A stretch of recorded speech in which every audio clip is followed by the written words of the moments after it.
Buzz, a couple of weeks ago, you said that Anderson Garcia was doing a lot of stuff that didn't show up in the stat sheet. Now it is. Can you talk a little bit about his performance tonight? I think he's coming off the best week he's had.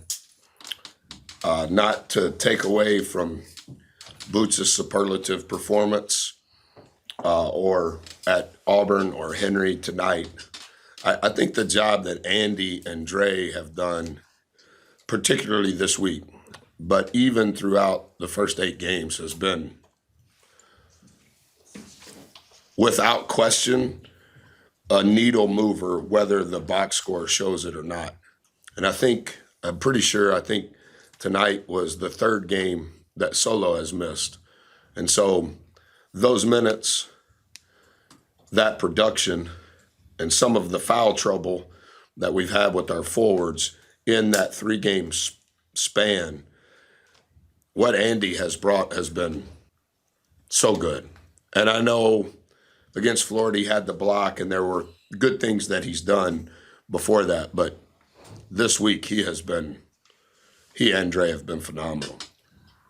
Buzz, when y'all lost that lead and then the scores tied with about a minute, just under 2 minutes ago, you called 2 timeouts pretty close together. What was the message? What was the words of wisdom you were giving your guys at that time to spur them on to close this one out? Well, I was just trying to manipulate the game. There wasn't necessarily a lot of wisdom. I thought the draw up was right. I thought we executed it really well. I thought they defended it well. I thought the offensive rebound at that moment out of the first timeout was ginormous. And similar to when I called the timeout against Florida when Solo had it opposite our bench, I just didn't like the vibe. And so I called another one. And I think that led to 2 free throws. So I think they went on a 10-1 run, Olin, and I didn't call a timeout on purpose.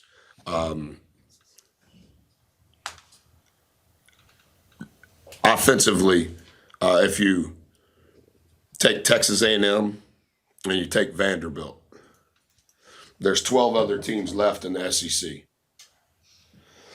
If you took the play catalog of those other 12 teams and added them all up, it would not be more than what Vanderbilt runs. And so this is only my opinion. I think you have to, as best you can, hold timeouts for as long as you can. No matter what the line is, no matter what the perception is, they have so many plays to take advantage of whatever you're doing defensively.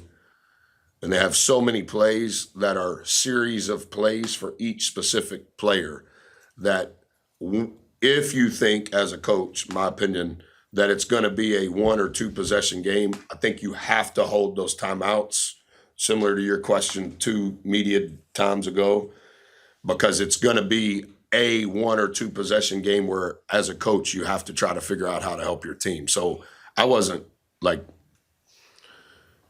saying anything relative to what had transpired. I was saying this is what we need to do in order to finish the game. So how were y'all so successful down there in crunch time, denying them 3-pointers when they shot them so well throughout? Well, we changed some of our coverage on a few things in the second half, and then changed it again after.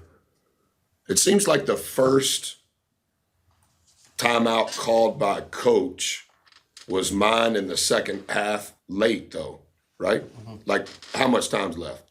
4-ish? Yeah, that sounds about right. Yeah, and so that meant that there was still a media because there's 5 timeouts in the second half, right? When did I call the timeout? 141. That wasn't the first one though, was it? I think there was one time when they were having a review. Yeah. We've become really good at reviews. We lead the nation in reviews. First one I see is at 141. Okay, well then it counted as the media. You see what I'm saying? Mm-hmm. Yeah. And so from that point forward, Olin, we changed some other coverages specific to 10. Yeah, I saw Henry out there. Yeah. running. Yeah. With the way that y'all run defense and the way that Miles shoots, how much was getting out on him a little bit more of the second half change as well? Yeah, I was for sure a part of it. Statistically speaking, he's the second best shooter in the league. I told our kids, I understand numbers and probably rely on numbers too much, but I told them in 2 days before, obviously I know 10 very well, know his family, and they're great people. And he's a great human being. But I told our guys, statistically, he's the second best. You don't even know who the first best is because the guy that's leading the league, he hasn't taken as many threes. Number 10 is going to shoot it every single time he touches it. And I'm telling you, in my opinion, as an evaluator, he's the best shooter in the league because he has length and he's never putting it on the floor.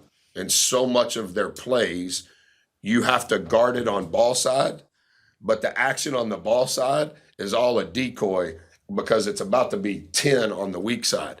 And so that's what it was. And I think in their games this past week, I think he had shot 7 threes in each game. And it's been a long time. I think we've only won one game this year when the opponent made more than 10 threes. And I think he had 4 at half. Is that right? Mm-hmm. So he played incredibly well. Going back to Anderson, too, I know Tyrese said that offensive rebound and kind of the gritty layup there at the end, that was the game-winning points. He said they call that an Anderson play. How do you describe and he has a very unique spirit. I don't know how many times you've had access to him. It's very lovable. It's very competitive. But because English is not his first language, there's uniqueness to the vibe of it. But I would say he's probably the most beloved player in the program. And Boots said that because you don't really know how to articulate, like, well, it's just Andy. You know what I mean? He can imitate me better than Henry. And I've really connected with him, but everyone has. And everyone thinks highly of him as a player. And he's very receptive to when we're trying to help him. And I think that's hard when you're a portal guy and you walk into a program that's probably unique to him relative to his college experience prior to coming here. But he's never turned a blind eye. He's never turned the cheek. Like he's embraced it. And our guys think he can really play. And sometimes I think his self-confidence is lower than you would expect. But I think because he's been so accepted here, I think his confidence level is higher. And with the week that he's had, like Henry didn't play his normal second half minutes at Auburn because Andy was playing so well. And Henry was the loudest person on the bench. He was so engaged in helping Andy. And like that's rare when your peers are giving that level of confidence and love, particularly when you've been here 5 months. Hey, Buzz, in the first half when y'all shot 19 three-pointers. We didn't shoot 19. You didn't? It says 5 of 19 right here. Sweetheart, that's the whole game. I'm sorry. I'm looking at that. My bad. I'm looking at it wrong. First half, y'all shot 13. 3 of 13. Were those the shows, shots y'all were looking for, or did y'all get out of y'all's game at all? Well, there were some things that we had identified that I thought would allow us to pick up the pace of the game. Okay. We played a 63 possession game. They were 281st in the country in tempo. We're statistically pretty good in the first 6 seconds of the shot clock. So there were what we call a lot of throw aheads tonight. And I think 5 of those 13 came off throw aheads, which is one way we thought we would attack. And I think that helped us. There may have been one that happened in the flow of half court offense that I would have objected to. I thought the key in the second half would be for us to finish more possessions with the defensive rebound. I thought that they really hurt us on the offensive glass. They were ahead on the offensive glass and the defensive glass in the first half. And then the other key, can we finish a possession with the defensive rebound? And then the other key, we have to get to the bonus first. I think us getting to the bonus, that, as you've heard me say multiple times, that's a key part of what we do offensively. Can we get extra shots from the offensive rebounds? And then can we get fouled? And I think that we were better finishing the possession with the rebound. I think we had one turkey in the first half.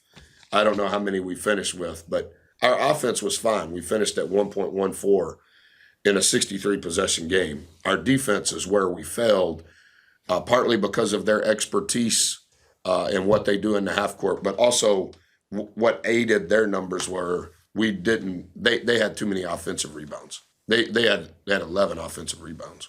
Time for a couple more. Well, let's not probably reference the old days too much, but that environment reminded me of back in 06 when y'all got things going. It was a lot of fun. I just said this to the radio guys, Brent, it's been an emotional week in a good way.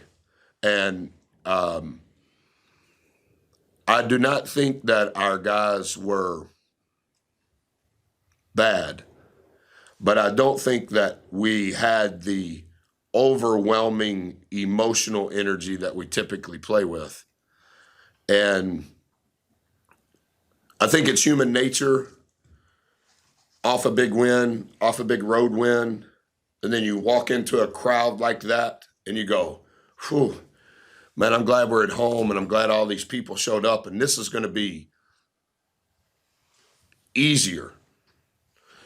And I was telling them at halftime, guys, everything that we're doing is difficult. Everything. Not who we're playing, not where we're playing, all of it. And we need to embrace that our physical energy, our mental energy, our emotional energy. Brent, I think that some of those threes that 10 hit in the first half, we were a second and a half late on the closeout. They knew what was going, but mentally we just weren't, sharp. You know, our antennas weren't up like it was. Our mental gas tank was low. Our emotional gas tank was low. And I honestly believe if the students didn't have the presence that they had and the community did not support us the way that we did tonight, I think that their energy replaced our emotional energy. And I think that they were the difference. I honestly do. Yes, I'm thankful they were here. Yes, I thought it was a great environment. Yes, I think there's a groundswell of support because of how we're playing. That is, I think it resonates with people because we try so hard. But I thought tonight that the ambiance of Reed completely changed the game because we're down at half and everybody's trying to help us. And then when we finally started having some level of consistency in what we were doing, that energy supplied us almost intravenously. We're thankful for sure. Thanks for bringing it up. I should have said that before Olin or Travis's first question. All right, I think we're all good. Okay, thank you. Thank you. Yeah, good to see you. Thank you. Short week.